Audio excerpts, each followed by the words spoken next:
Hello there, prospective campers. Welcome to Camp Sunshine, a indie 16-bit happy fun time action/adventure/horror/trash burger eating simulator, where by the power of game logic, we will be scarfing down the moldy remains of any burger that we are able to find, in hopes of recovering just enough life to figure out what exactly is going on at this camp. Not to mention possibly discovering the beast-type serial killer of your nightmares that you never knew you wanted until it was too late. Looks like somebody has some murderous mischief to get up to, don't they? Yeah, the hand-drawn beauty you'll be witnessing today was released in 2016. I found it in 2017 and promptly beat it in 2022. I really gotta get better about beating the games I start. Yeah, a little bit disappointed I let this one fall through the cracks.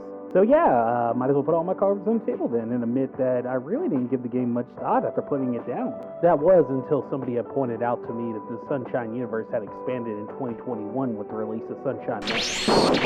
Oh, no, you don't. We will return to you if, and I do mean if, we get a season 2. So if it's not too much trouble, can you remove yourself back to the Steam library from which you came so we can move on?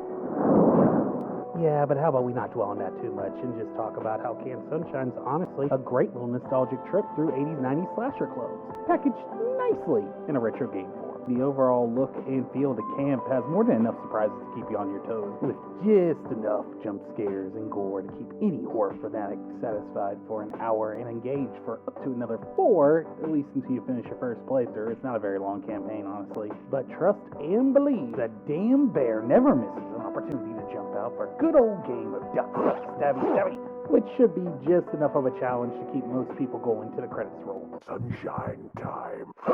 Good times, good times. Incredibly blood-soaked good times. Don't get me wrong, Camp Sunshine's far from a perfect game. Trust me, it's got its flaws that we'll get into later, but I'd be lying to you guys if I didn't say that I had a soft spot for it.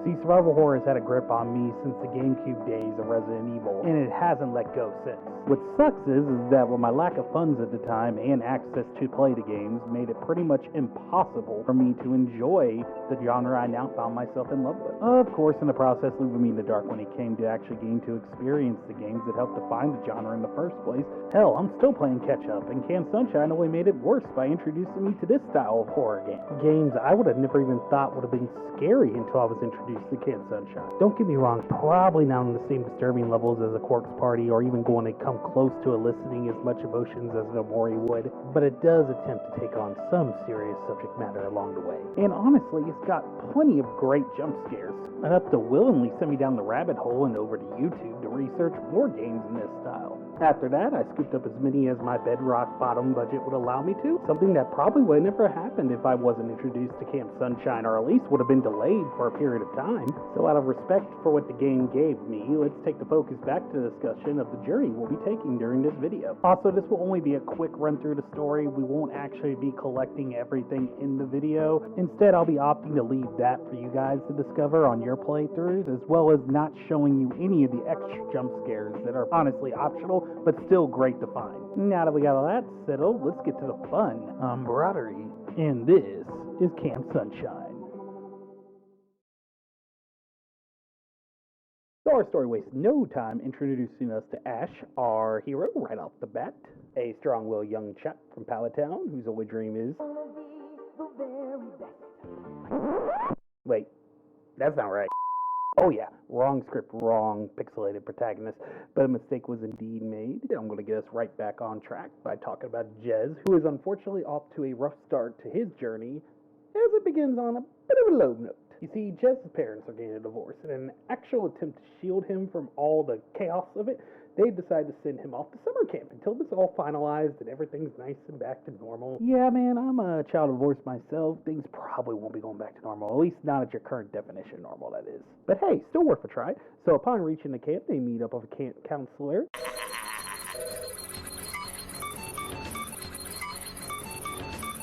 Red shirt. Good luck to you, good sir. I'm sure you'll make it through the night just fine. Die Many years from now, surrounded by your family and loved ones, yeah, he's not making it. He's not making it, people. Not making it. But whatever grisly fate may await this dead man walking right here, he did manage to live long enough to introduce us to Jack. That's something. Welcome to the family, son. Jack, what are you doing here, Jack? This isn't even your freaking game. Not to mention, I look absolutely nothing like Even Winters. Case in point, I have a face. We're getting off topic here, yeah. Be making note of this. We'll come back to it later. And back on topic we shall go. And I gotta say, guys, Jack seems like a pretty good guy. Positive, helpful, having a unique look as well. Solid side character material right there, if I do say so myself. Surely somebody Jez can call a true friend and build quite a bond with by the end of camp. Only time will tell. But until then, it's now time for Mommy Dearest to say goodbye. Your mom loves ya. What a loser. Oh, I made myself sad. And with thoughts of what delicious delights await them at Scant Sunshine Breakfast Buffet, both boys decide to call it a day for a good night's rest. Or so they thought. Oh boy, nothing like some sinister laughter that lets you know shit's about to go down. Because in the middle of the night, Jez is awakened to such a fright, forcing him to spring out of bed to find that there's no Jack in sight. Just a red substance everywhere, possibly cranberry sauce? Not cranberry sauce. Turns out to only be blood, and good to know Jack doesn't have horrible taste in midnight snacks. But blood being blood, Jez correctly decides to GTFO the hell out of there. Oh boy, that's a few too many letters right there. GTFO the hell out of there. Technically, I just said, get the fuck out the hell out of there. I should not be forgiven. Let's just move on and allow Jez to leave. But not before switching out of his jammies. People may be dying around him, but hey, you gotta have priorities. Once getting decked out in the Pallet Town fall lineup, Jez decides to venture out into the camp where he's immediately approached by the furry mascot Sunshine Bear. No need to put a smile on his face, though. He's already equipped with one that clearly is not to be trusted. Yeah, this fluffy bastard is definitely letting off vibes that are a lot less teddy bear, more of a Winnie the Skew bear. One might even call him a regular stabby rough-skin. Hey, come on, give a guy a break. Those weren't that bad. Come on, Yappy, back me up here. I know you got a kick out of those. Yappy? Realizing the stranger danger vibes are pretty strong with this one, Jez decides to correctly nope the fuck out of there as fast as possible, bolting and dolphin diving straight into the nearest bush, and as we all know, you either live by the bush or you die by the bush. These tactics would prove to serve Jez well, allowing him to give Sunshine Bear to slip with ease. But Jez wouldn't make it that far before alerting Sunshine Bear to his presence by tripping over a not-so-easily-avoided stick. Luckily, Jez was able to give him the slip once again, acquiring a map in the process. The map was a welcome sight and quickly pocketed by Jez, but he was quickly reminded that tonight was going to be one of those nights he had to take the good with the very, very bad, as he now found himself face-to-face with a cut-in-half body accompanied by a blood trail leading to a nearby cabin. But despite making every single correct decision so far, Jez decides to enter the cabin, the very same cabin that clearly did not end well for its previous occupant. Let's just take a little moment and go over the decision-making progress so far. After realizing people are missing, there's blood everywhere, we seek out the help from adults. Check. Run into a suspicious-looking character approaching you in the middle of the night with a knife. You then dip, hide until the coast is clear. Double check. Follow the entrails of a deceased character clearly trying to escape into a small cabin said body was trying to escape from. That is almost certainly a dead end. Alone and unarmed. Yeah, Jez, my friend, yeah, you definitely had a good 10 minutes or so in the good decision-making department. But clearly, this camp is being ran by the same people who ran that black siding cabin in the woods. Because whatever they got pumping into the air of that camp clearly has Jez channeling his inner Fred Jones, which means we must investigate.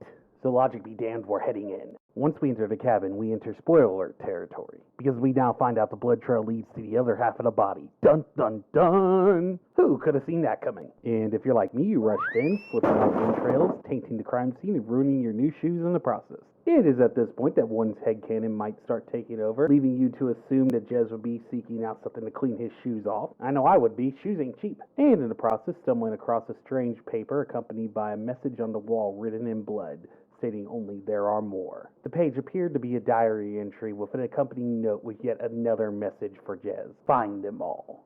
They will stop him. Cremate the memories.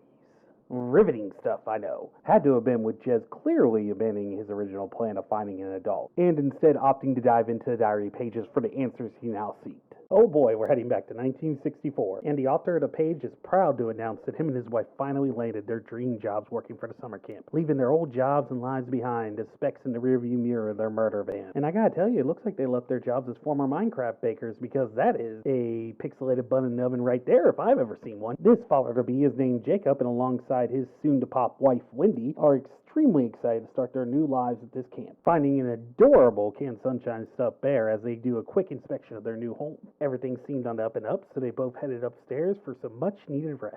Unaware that not too far away, some dancing are having a great time around a sinister fire in the middle of the woods.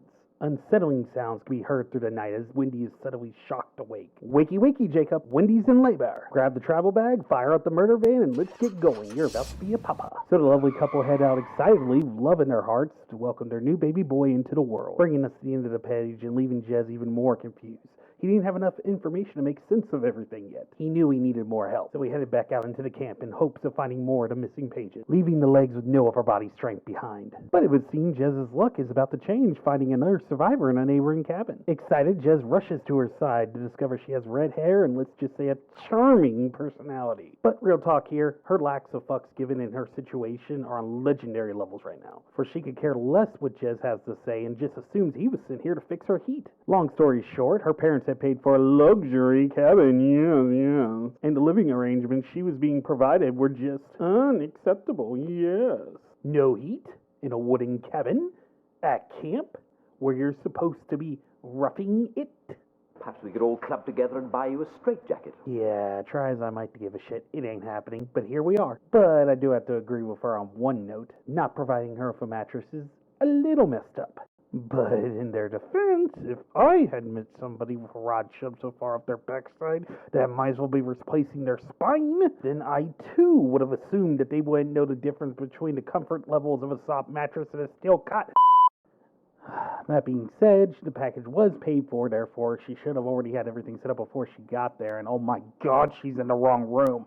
Anyways, the heat was definitely a problem that was going to have to be fixed, but nothing that really Jez was too interested in working on. That was, of course, until she mentioned a rather disturbing note she found in her drawer. And I'll give the girl credit where credit is due. When she sees an opportunity, she pounces on it. Because despite Jez's pleas, she ain't handing it over for free. If Jez wanted it, he would have to get her heat working first. Seeing no other option, Jez decided to head back out to see what he could do about the heat. Managing to sneak to the blower room, Jez finds the maintenance man surprisingly still alive. Jez rushes to the man, and honestly, I have no idea why. He possessed the look of a man that might offer you candy from a windowless van. And although he has major stranger danger vibes, it turns out that he's quite harmless, just very incompetent. You see, after speaking with the man, Jez realized that not only has he not got the heat working, but he's terrible at his job. You see, the problem we now face is employee of the month over here claims he can't get through the door ahead to reach the reset panel, leaving him no other option but to go down the maintenance hatch so he can reset the boiler manually. And here's where his incompetence comes into play, because apparently the basement is full of rats. And I know, I get it, he's the maintenance man, not the exterminator, but stay with me here, because his unwillingness to man up and face the beast forces him to go with Plan B. Delegate the job to a child that he's being paid to do himself. Once down there, Jez realizes that the boiler is blocked off by some steam that he promptly redirected with some valves around the area so he could put the skills he learned at One Punch Maintenance to good use. Back in business again, baby! After returning back up the ladder, Jez discovers a full-on Jable decapitation has taken place. But Jez ain't cold-hearted. He takes a moment to pay respects to the man he provided free labor for before heading back to the girl. Upon returning, the girl seemed quite pleased that her heat started working. Not pleased enough to cut out the rudeness, mind you, but pleased enough to hold up her end of the deal at least, telling Jez to take that horrible letter with him. Taken back to 1964, Jez learns that Jacob's son was indeed born, but at great cost. Sometime during the night, poor Wendy had passed away moments after giving birth. News helped delivered to Jacob by Nurse Johnson, of all people, a hospital employee with all the tact of a Silent Hill nurse, minus the drug problem, whose bedside manner could use a bit of work. Something that I honestly can't chastise her too much for, because I often speak without thinking as well. And after some verbal reprimands along with condolences are handed out, they exit the room, leaving me and my chat at the time wondering, Ooh, Nurse Johnson, are those pixels for real? some might say prime waifu material right there, but I, of course, intend on throwing my hat in with the soon-to-be divorcee, Jez's mom, who turns out does in fact have it going on, if I do say so myself. Ooh, just mama, Are those pixels for real? But getting back to the story, this now leaves Jacob in a position where he has to come to terms that he will have to raise his son alone. Deciding to keep his wife's medical bracelet, Jacob promised to do what he could to raise Isaac right, and after some time passed, made preparations for his wife's funeral, unaware that shortly after it ended that somebody would dig up her grave. After finishing the note, Jez attempted to speak with the girl, only for her to grace him once again with her charming nature, harshly demanding that he leave her alone so she can organize her shoes alphabetically. And at this point, this has got to add a little bit of weight to my ride theory. But now, once again, it was time to get getting while the getting was good and head back out into the night once again. Not long after leaving, Jez manages to find his way to a dining hall, where he crosses paths with a camp counselor who's barricaded himself on the inside. Yeah, not trying to throw shade here, man, but that barricade looks like it's going to provide just as much security as a pillow fort. But either way, Jez wants in and the counselor ain't having it. Fearing Jez might be the bear out of disguise, the counselor refuses to let him pass the barricade. Not unless Jez proves he's on the up and up by performing a task for the man. What super important task do you think he might have for our hero? To pick flowers in the middle of the night? That's right, the almighty fetch quest, everybody's favorite pastime. And this time we're being sent out to collect enough of a special type of flower that the man is convinced that can be used to create a compound that can fix everything. If Jez would be willing to collect the flowers, then he would be allowed through the barricade. And as an added bonus, he would receive a diary page in the process. While out picking flowers, Jez manages to get himself distracted by a very special fluffy boy. It appeared to be an adorable doggo that Jez wondered why was all alone in the middle of the night. That's when he noticed a familiar-looking paper stuffed in its collar. But attempting to take the paper only seemed to upset the pup, leading Jez to the conclusion he would have to return once he had a way to earn the pup's trust. After collecting the remaining flowers one by one, Jez returned to the dining hall with haste, where he found his counselor overexcited that Jez was able to perform the task he was given, opening the barricade and telling Jez where he can retrieve the page. Heading back to 1964 once again, Jacob is super excited to welcome his first batch of campers, and a little too excited if you ask me. Didn't your wife pass away like 9 days ago? I mean, I've heard of burying yourself in your work, but dear God, man, take some time to grieve. But burying himself in his work is what he's going to do, and honestly, it's too bad the campers don't share his excitement. So, after a quick Q&A involving questions about pantsuits, bedtime checks, and Jacob brushing off a peanut allergy, Jacob leaves the campers and gets settled in so he can complete his daily duties. Later that evening, unaware of the further misfortune about to come his way, Jacob is seen tossing and turning as Isaac stares out into the night, seemingly mesmerized. Chants could be heard throughout the night, which stirred Jacob awake and sent him into a rage. Assuming that the chants were campers messing around after lights out, Jacob heads out to lay down the law. Who's the law, Jacob? I am the law! So the law's gotta do what the law's gotta do. And with all the chill of a red foreman ready to put foots in asses, Jacob burst into the teen's cabin to assert his authority. But to his surprise, all he would find is campers in a deep sleep, along with a singular copy of the Big Bear novel laying on the floor. After finishing the page, Jez decides to check on the counselor in his kitchen lab, hoping to get an update on the miracle compound. Jez is only greeted with further rudeness because the guy would just rather he go away. So much for teamwork makes the dream work, but no loss though. On his way out, he noticed a delightful bag of dog treats. With treats in hand, Jez returns to the patient Pooch in hopes of gaining his trust with a little snack. That, along with a few good head scratches, Jez was allowed to retrieve the note from his collar. This one jumps a little bit ahead, taking us back to the summer of '65. After a good day with the campers, Jacob returns home in hopes of seeing his bouncing baby boy, only to stumble across his nanny having a dance-off with the lad.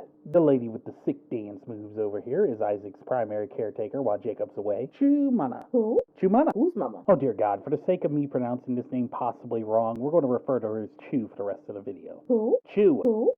Is there a God? Have mercy and take me now. Apparently this is not the first time Jacob's caught her acting sus around the boy. Not wanting his son to be put underneath any unnecessary stress, he demands she knocks it off. Chew, of course, claims that she means no harm to the boy and only wishes to protect him. Unwilling to hear her out, Jacob just demands that she knock it off and please stop putting prayer beads on Isaac. As Chew returns to prepare dinner, Jacob is suddenly called away to attend to camp business. Not noticing that once the coast was cleared, she was back to showing off her sweet dance moves to Isaac once again. Later that day, Jacob enters the camp freezer to retrieve some grade A beef so he can prepare the campers' dinner, only to his surprise to find out the beef he had hung up earlier that day had already begun to rot, leading Jacob to start realizing that there might be something wrong with this camp. Without any warning, Jez blacks out after reading the diary page, waking up in a neighboring swamp. Not an ogre or donkey in sight, just a suspicious-looking glow in the distance. With the spirit of Fred Jones still lingering in his heart, Jez decides to investigate, stumbling across a mysterious teepee in the middle of nowhere. Upon entering the teepee, he is greeted by, "The witch doctor, what's he want with you?" Short answer, he'll be looking to make a deal tonight if Jez was willing. All Jez has to do is collect all the items revealed to him in the diary pages. The man would then use the items to prepare a ritual that would help end the madness.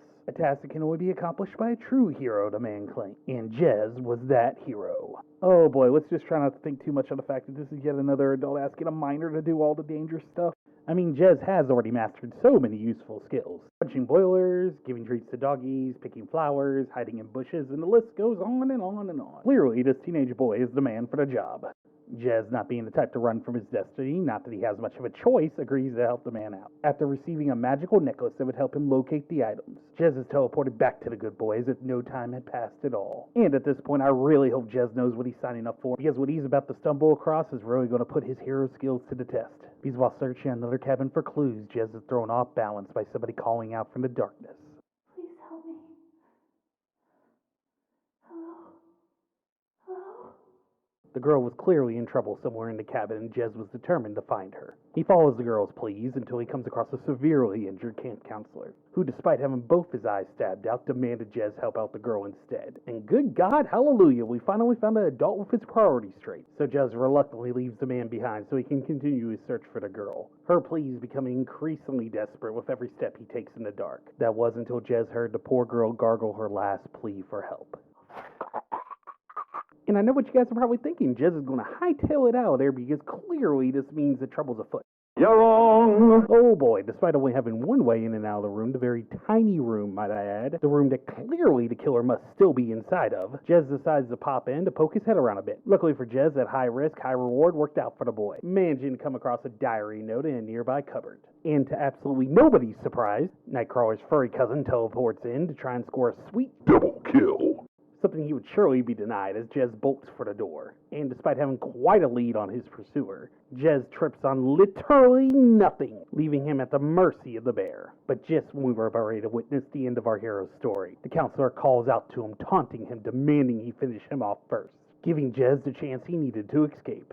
And you gotta give credit where credit is due. Dude went out like a boss. Rest in peace, good sir. You were the only competent adult at this camp. Die knowing that Jez would not allow your sacrifice to be wasted. He will immediately stop after exiting the cabin to have a look at the note. Jez, buddy, how have we survived this long? I mean, come on, you started this journey with such promise. But I guess there's no turning back now as we head back to the summer of '69. Where Counselor Jackie just gave Isaac a brand new buddy to play with. With Isaac seeming content with his new buddy, Jacob and Jackie step out to attend to camp business, not noticing that Chew was up to her shenanigans once again. Because Chew does what she wants. Who does what they want? Chew, that's who. That's right, I've embraced the joke, and I should not be forgiven. Meanwhile, after a successful meeting, Jackie agrees to stay late to help Jacob out with the resident report. After work, Teen Double J returned to Isaac to check up on the little tyke and see how he's doing with his new friend, finding him playing with the hamster on the floor. A joyful sight to behold if there ever was one. That was until Isaac decided to make a midday snack out of the furry fella, smiling sinisterly with every bite. Come on, Isaac. Hamtaros are friends, not food. And on that note, after learning about Isaac's dietary habits, Jez decided it was best to move on. So moving on he did, back to the east side of camp, where he bumped into somebody suspicious hiding in the dark. But no need to fear, he's just looking for a place to hide at the moment. You see this certified pillar of courage over here was sent fleeing in fear from the warehouse. He skedaddled as fast as he could go after running into what he described as a room full of bears, somehow managing to lose his glasses in the process. And with the man practically being blind, you can kind of guess where this is going. Recovering the glasses will net us another diary page. So we snatched the storage key from the man and ventured onward into the night. The warehouse was more than a little dirty, full of boxes and shelves. Very dark, too, go figure. And surely by now, Jez must be wondering how a half-blind man could have possibly have navigated this place. But there was no time for such thoughts, because Jez spotted the glasses in a lit-up doorway. Unfortunately, it's not the only thing Jez would spot, for the lit doorway led right into a room full of enough uniforms to supply a Sunshine Bear army. Luckily, at the moment, they all appeared to be just empty costumes. Still creepy enough to fill Jez with nothing but GTFO vibes. So he snatched up the glasses and hoped for a safe exit. But Jez, buddy, you should know better by this point. Sunshine Bear is definitely not having it. With Sunshine Bear in hot pursuit, Jez bolts for the door as fast as he can, somehow managing not to trip over his feet this time and narrowly escaping at the last moment. Wasting absolutely no time, Jez returns the glasses in hopes of getting the prize page promised as soon as possible. Filled with joy now that he regained the gift of sight, the man offers Jez a cool drink as a thank you for his troubles. Too bad the stranger danger senses started tingling a little too late. Sometime later, Jez awakens to find himself seemingly alone in the dark. But alone he was not. Because after further inspection of the cabin, Jez finds the remains of the guy pinned to the wall. It seems in his carelessness of drugging his only ally, he may have gotten ahead of himself. Yeah, Jez, I really wouldn't feel too bad for the guy. He did try to roofie you after all. I mean, best case scenario here, he leaves you passed out for dead after stealing all your shit. Worst case, you end up as a freaking after-school special. Considering our circumstances, probably the best outcome that we could have hoped for. After obtaining the page for the man's belongings, Jez no longer felt safe within the cabin walls, so he decided to seek out somewhere else to read it. Right outside the very same cabin. God, I just can't with Jez anymore. I really can't. The boy has the survival instincts of a lemming. At this point, it's probably best if we just move on to the diary page, this one taking place in 71. We now see Jacob dropping Isaac off at school for the very first time. Something Isaac doesn't seem too excited about despite his teacher's welcoming nature. But nevertheless, Jacob leaves them in their capable hands so he can return to work once again. 4 years had passed since then. Good God, where does the time go? We are now introduced to a young volunteer thanking Jacob for the opportunity to play Sunshine Bear during the welcoming ceremony. After getting everything settled, Jacob returned home for a little R&R before he had to retrieve Isaac. But those plans got squashed almost immediately after entering the house when the phone began to ring.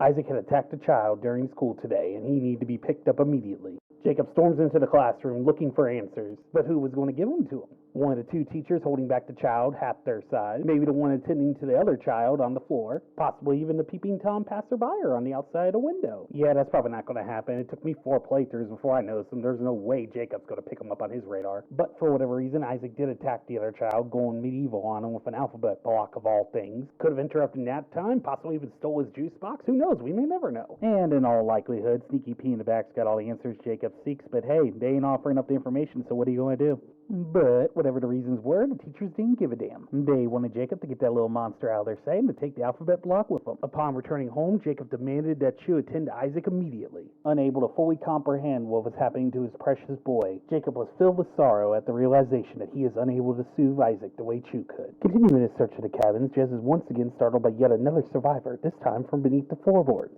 Jez follows the voice to a floor hatch where it is revealed that there is a man trapped in the basement. Overjoyed with Jez's arrival, the man thanks the great spaghetti monster in the sky, requesting Jez help a brother out with the situation he now found himself in. Cut to my brother's shit, you insulted my mother. Jez seemingly was more than a little annoyed at the fact that he seems to be everybody's fixer at a camp he never wanted to come to in the first place. Only seemed to really get on board once he heard about the man finding a creepy page in the basement. The man wanted nothing to do with the page. If Jez would please just go to the shack in the West Woods to collect his toolbox, he could have it. Along the path leading to the woods, Jez runs into another blood trail, this one leading into cold storage. Remembering that he had found a snowflake key while searching the cabins, Jez decides to poke his head in to have a look around. But unfortunately, all he would find is a major health code violation, as the rancid smell of rotting food filled the air. More than likely meat, possibly even some strawberries. Oh my God, I could go for some strawberries right now. Of the non-rotten variety, of course. Ooh, maybe even dipped in Cool Whip. Damn it, got off track again. This is why I should not make content on an empty stomach. Anyways, the sight of Jez making his way through a room full of flies swarming rotten meat was more than enough to curb my appetite. But Jez would not be deterred, continuing onward, enduring the awful smell and horrible sounds of flies swarming as he reaches the other side, finding a diary page in the process. This one taking place in 1973, where a new cook had just been hired to work at the camp. Along with her canine companion, she prepares the daily meal for the children, breaking many health code violations in the process. But that's okay, he's a good boy. And if he remained a good boy and not alert that rule stickler Jacob to his presence in the kitchen, then he too would receive a little bit of the stew as a treat. And what a good boy he was, and upon finishing the stew, the good pup received the first taste as a treat. That's when the tension would begin to rise at the realization that the once brown stew was now a bubbling cauldron of green. But come on, they wouldn't care that, right? Right? Of course they would, because there is no God. And oh boy, nobody could have seen this one coming after the police conducted their investigation. But according to the fingerprints found on the bottle, Isaac was the only one who could have handled the poison. Information that shocks Jacob.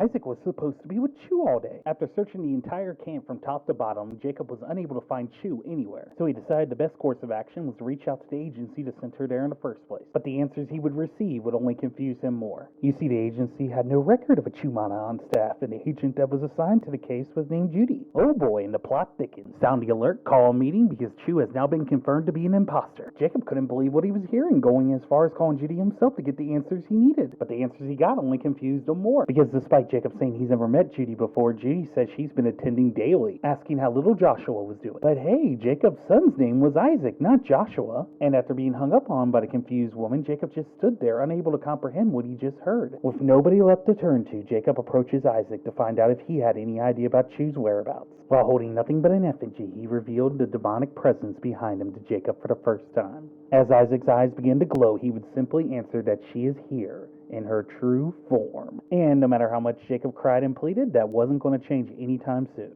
leaving him no other choice but to do the only thing that he could think of: restrain little Isaac down in the basement to protect the other campers. This is when it was revealed to Jez that these were Jacob's confessions in diary form. Heavy information to deal with, but Jez continues forward, heading back out and towards the western woods to find a toolbox. Upon entering the forest, Jez notices a stranger wielding a purple flame. The stranger flees into the forest, and like a self-harming moth to a flame, Jez chases after. But unfortunately for Jez, he wasn't able to keep track of whoever it was during the chase. But all was not lost. He managed to stumble across the trapped man's shack in the process. And hallelujah, it looks like his luck's about to change. The closest thing that Jez had seen all night that even resembled a man of authority, a park ranger, was standing right outside the shack. A man so tough, he probably lights his cigars on forest fires, then blows out them forest fires first try like cheap dollar store birthday candles. Surely he can TKO this bear with ease, right? Negativo, we are talking about a Camp Sunshine adult here after all. He belongs to an elite group of individuals, as useful in a crisis as I am at life. Yes, failing in style comes naturally to me. Some call it a curse, I call it a gift. If I never peak, then there's always the endless potential for personal growth. Too bad I can't say the same for Ranger Danger over here. You see, after reading a page that filled him with so much fear that he wanted to remain awake and alert, he decided it was a good idea to down 18 cups of coffee. Dude's so hyped up on caffeine, he's practically useless. But hey, at least he has access to another diary page. Any chance Jez can have a peek? No! Jez would have to earn it first, and honestly, we were adorable for asking. Jez would have to prevent forest fires by going around and putting out multiple campfires around the forest first. Once the final fire was extinguished, Jez returned to the overcaffeinated ranger to collect his prize, the page. Back in the past, Jacob was now rapidly aging after having to endure the new situations he has to deal with now daily. Yeah, I can see how having to lock up your son every day so he doesn't kill anybody might be a tad bit stressful and have adverse effects on your body. In hopes of keeping everybody safe, Jacob now homeschools Isaac and locks him up in the basement anytime he has to leave. Or just when he needs a good cry on the steps. I'm not here to judge. But I will point out this time around we're reading a page from Isaac's journal, not Jacob's. Poor little Isaac spends most of his days locked up in the basement staring at a picture of his deceased mother while fending off the demonic voices in his head, giving us a closer look at the internal struggle that Isaac faces against the demon. This pesky demonic presence clearly has plans for Isaac, but the boy's bond with the father has prevented him from taking full control of Isaac. Therefore, it had to go. He doesn't want you. He never wanted you, the demon declared. It was doing whatever it could to weaken Isaac's spirit in attempts to sever his ties with his father. He would endlessly taunt Isaac, leaving him in a never-ending state of despair. Seems Isaac wanted nothing more than for his father to quit his job and for the two of them to leave this place forever. And the good Papa Jacob's ears must have been burning because he rushed immediately to Isaac's side because he too wanted to leave that place as well. So the two of them loaded up the car and made tracks in hopes of getting as far away from the camp as possible. But that was not happening, not underneath the demon's watch. And honestly, by this point, Jacob should have known it wasn't going to be this easy. Waking up in the middle of camp with no memory of what happened and no Isaac in sight. A justifiably freaked out Jacob rushes home to find Isaac still locked up in the basement as if nothing happened. After finishing the page, Jez had decided he had spent plenty enough time in the woods. It was time to get back to business, retrieving the man's toolbox and heading back to pry him out of the basement. Once the man was safe, they parted ways, but not before passing off the page to Jez. This one was yet another one of Isaac's pages, informing Jez of his final years at the camp before his 18th birthday. Year after year, they would attempt to flee the camp, only for the same result to happen over and over again. Everything seemed hopeless, and Jacob's back was against the wall, forcing him to seek help from the church as a last resort, by convincing a priest to return home with him to help Isaac. But oh boy, they should have known by now this demon was not going to allow some random priest to come in and spoil their fun. So upon their return, it filled the house with a particular type of aura, a noticeable type of aura, a zero fucks given, try and find out type of aura, and all of it was directed towards the priest. And oh boy, the priest knew it too. Not even the power of Christ would keep him in that home any longer than he had to be. The only thing he was willing to do was leave Jacob a crucifix for protection as he fled. Jacob returns to his son's side to fill him in on what just happened, but by this point, Isaac could care less. The demon had nearly fully taken over, and it was here to stay. The sentiment Jez does not share as he rushes out to find the final page. And while looking for the page, Jez comes across a suspicious-looking girl just staring at a television set. But apparently the camp must have forgot to pay its cable bill because upon closer look, there's nothing but static on the screen. Still bragging rights, though. Not even missed sticking the mud with her luxury cabin has access to a TV in it. And anybody who has one up on that pain in the ass is alright by me. But back to the troubled teen with the TV addiction. After Jez makes his best attempt to speak with the girl, she claims Isaac is there, sending him in a full-blown panic. Feeling like he was just on the receiving end of a bad prank, a frustrated Jez asks if she's seen a diary page laying around. Jez, learn to read the room, man. Clearly she has no intention of helping you. She even put on her best Deadeye impression to try to ward you off. Honey, You got real ugly. Unwilling to lose to the Poltergeist Channel's must-see TV lineup, Jez heads outside to cut the power, that way he can get the girl's undivided attention. Not too sure if slicing live wires with what I gotta assume is just a pocket knife is the smartest move here, but Jez does it anyway, managing by the grace of God not to kill himself in the process. And in doing so, managed to break the hold that modern media had on the child long enough to get a straight answer. The girl greets Jez at the door, apologizes for her rudeness, and offers up the diary page with no strings attached. And you would think after his failure with the priest and escaping the camp that Jacob might decide to finally take things into his own hands. You're wrong. He instead intends to go back to business as usual, welcoming another batch of campers to the camp, showing us that Jacob fully intends on sticking with minimal effort, hoping for better results. Can't try to adhere to some kind of predetermined schedule after what's been happening, Jacob. Come on, wake up. You may be content walking on eggshells from dusk till dawn, but Isaac is not. Breaking out of his basement prison just in time for the first annual Bring Your Son and His Demonic Friend to Work Day. It was at this moment that the demon finally broke Isaac, convincing him to break in and pay his father a visit. But Isaac, my boy, you can't show up to your dad's work wearing them rags. You have to dress to impress. So he takes it upon himself to kill the Sunshine Bear, steal his outfit, and take his place on stage next to his adoring father, not revealing himself to Jacob until it was too late to stop him. Leaping from the stage, Isaac pulls off a 40-plus kill streak in seconds. It's gonna be some kind of a record! But all good kill streaks must come to an end as Mr. Killjoy jumps down from the stage to end his son's life, disarming the boy and using his own machete to run him through the back, bringing Isaac's short-lived reign of terror to an end. Obviously, Jacob ain't taking the fact that he had to end his own son's life very well. Understandably so, but it's not like he had much of a choice. Not even Jason, Mikey, Freddy, or even Leatherface put up them type of numbers that quickly. Yeah, your boy was a bit of an overachiever, if you ask me. Nevertheless, Jacob storms off in distress just as the cook arrives with some delightful treats. Freshly baked cookies, and after realizing that she was clearly going to have a lot of leftovers, she rushed off to call the cops for help. But they would arrive too late. After enduring so many years of suffering at the camp, Jacob decided to end his story once and for all, leaving behind a singular note professing his love for his family and admitting to his guilt. Jez now had the whole story, but his job wasn't done. He gathered all the items and returned back to the witch doctor, do what you gotta do. And after doing the voodoo that only he can do, Jez receives back all the items to perform the ritual he needed to complete. But he wouldn't get too far before getting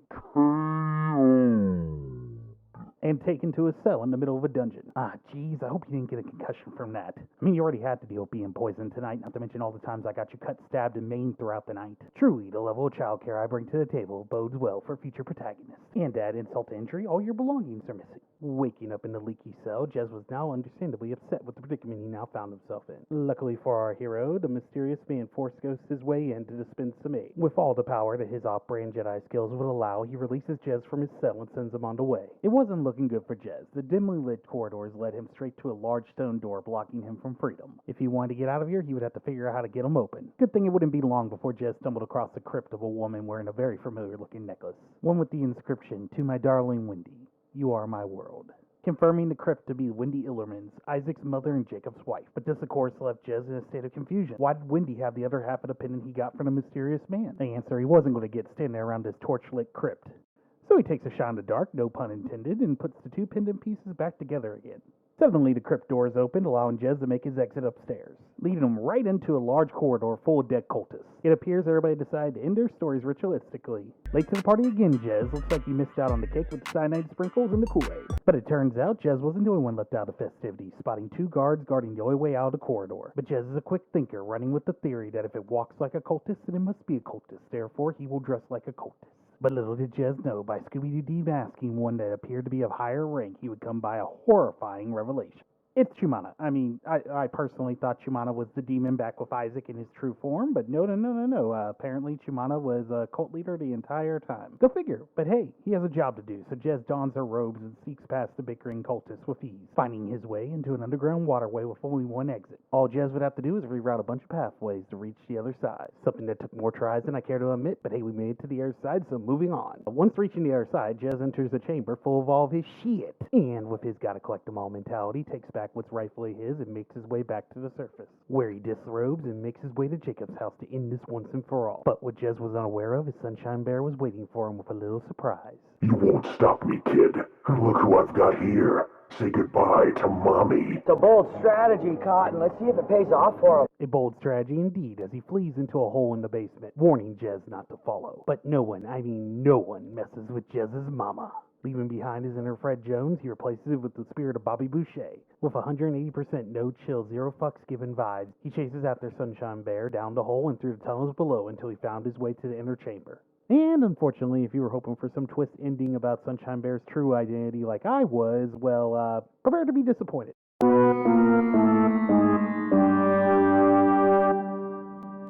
It just, in fact, was the demon-possessed Isaac. And if you're wondering why that disappoints me so, we'll get into that in just a bit. Just bear with me, we're in the final stretch. You see, Isaac had binded the pixel-thick mama and was preparing to burn her alive. Something Jez was not about to let happen on his watch. Jez casted all the memories into the mini fire pits scattered around the chamber, weakening the demon enough so Jez could have a one-on-one talk with Isaac, showing Isaac the letter that proved even in his darkest moment that Jacob always loved his son, before casting it into the flames, freeing Isaac from the hold of the demon Atasea.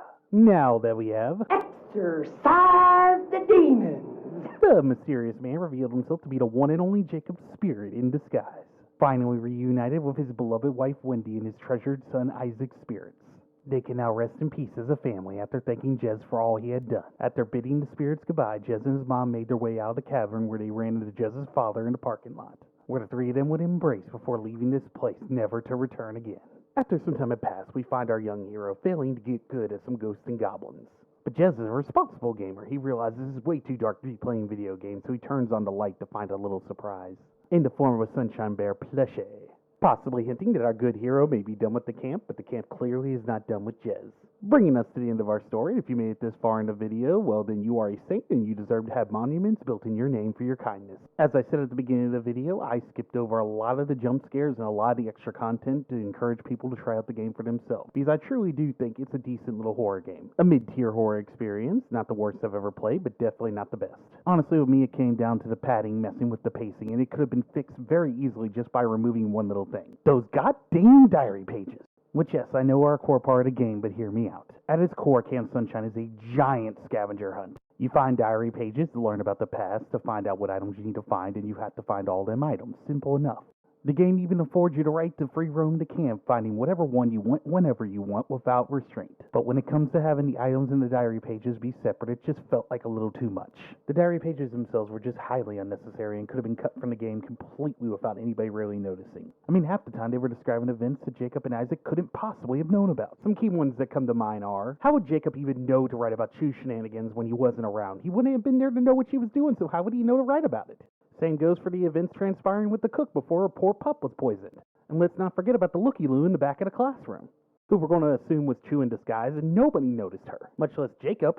And Isaac isn't any better with his diary pages, being able to describe what his father was up to before he started his murder spree. I mean, Jacob honestly must have the literary descriptive skills of a god, because how else would Jez be able to correctly identify her after never meeting her before in real life? There are more reasons, but hey, we'll be here all day if I keep rambling on like this, so let's just get to the reason why this would make any sense. The diary pages have to be triggering visions that Jez is able to see, granting him sight beyond sight, allowing him to notice stuff that the authors couldn't. It's the current theory I'm running with, and if I happen to be correct, that means that the diary pages really are not necessary like I mentioned before, because they could have just had the visions triggered when Jez found each item, cutting the workload in half, making the game feel more like a journey and less like a huge fetch quest.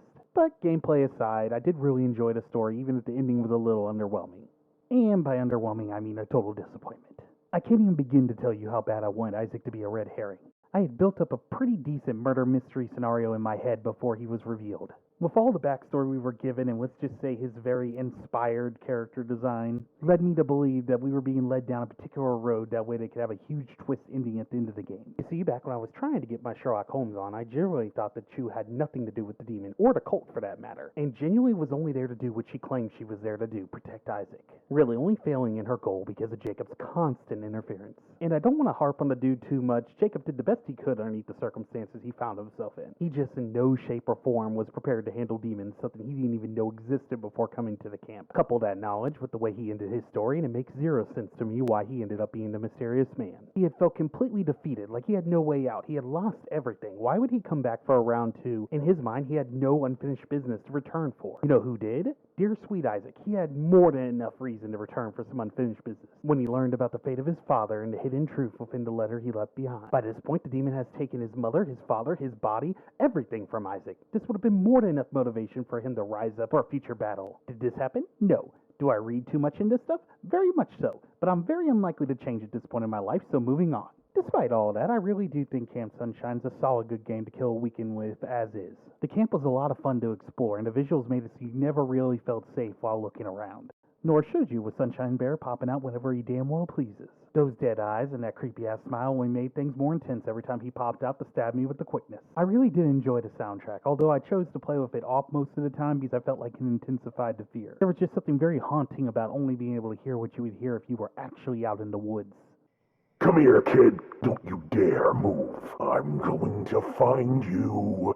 Plus, I noticed by removing some of the sounds, I was able to make it to where Sunshine Bear was able to creep up on me a lot easier, adding just a little more challenge to the game. And before we stray too far off of the topic of difficulty, let's go over Camp Sunshines just for a moment.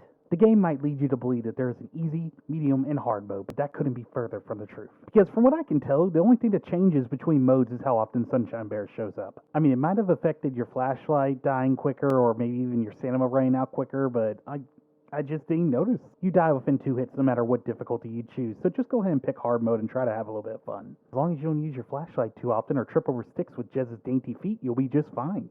That being said, we've officially reached the end of the video, and I can't thank you guys enough for sticking it out this long. We covered a lot of information today, some good, some bad, most very bloody. But I don't think we missed anything. Damn it, I forgot about Jack, didn't I? Stupid, stupid, stupid. How could I forget the Kuwabara to Jez's Urameshi? The Sasuke to his Naruto, the Vegeta to his Goku.